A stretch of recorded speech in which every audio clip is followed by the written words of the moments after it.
It was a historic and odd day at the ballpark for the Toronto Blue Jays in Boston as former Jays catcher Danny Jansen made history.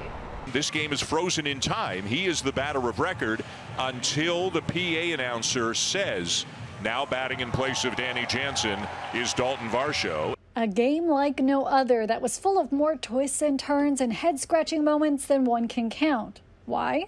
Let's go back to June 26th. Oh boy, here they go. Yep, it has gotten to the point. It is raining hard enough where Chad Fairchild, the crew chief, says enough is enough. The Blue Jays in Boston and their final game of their series was stopped because of rain in the second inning. MLB rules say that the teams will have to pick up the delayed game if it's a final game of the series the next time the visiting team is back in the city. So that brings us to today. Buck and I have never seen a longer, more serious umpires meeting than we have right here. Alex Cora, DeMarlo Hale, and the umpires were looking at the lineup cards forever and ever and ever. Former Blue Jays Danny Jansen's face on the big screen in Boston on Monday as a Jays player, as well as former Blue Jays players like Justin Turner, Kevin Kiermaier, and IKF, who were all Jays on June 26th when that game started and have since been traded away. It was just a weird day all around.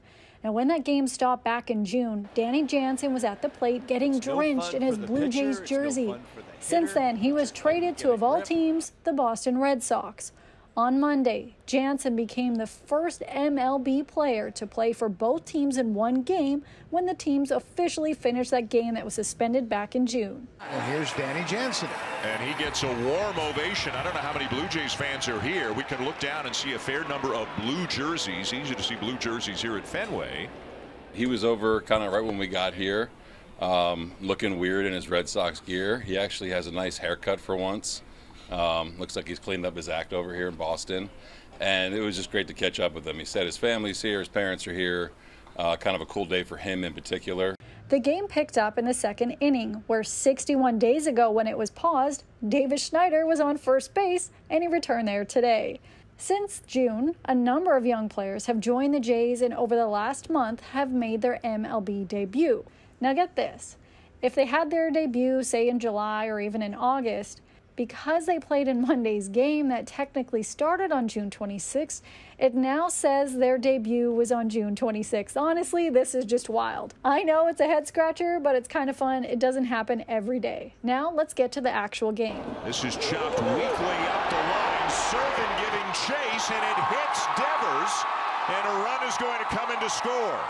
An exciting moment for the Red Sox getting on the board first in the bottom of the sixth, but an even better moment if you're a Jays fan because it got called back. Because if you look, when the runner was gunning it for first, he was inside the line. Now let's go to the top of the seventh and keep the good times rolling. Springer at the plate.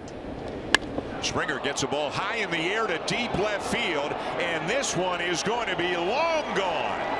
A Springer dinger gets the Jays on the board. They would go on to win the game 4-1. And how does this weird game end?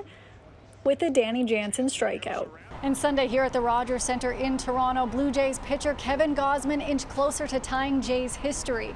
He's now just behind Roger Clemens for the most starts as a Jays pitcher, recording 0 walks and at least 10 or more strikeouts. For City News, I'm Lindsay Dunn.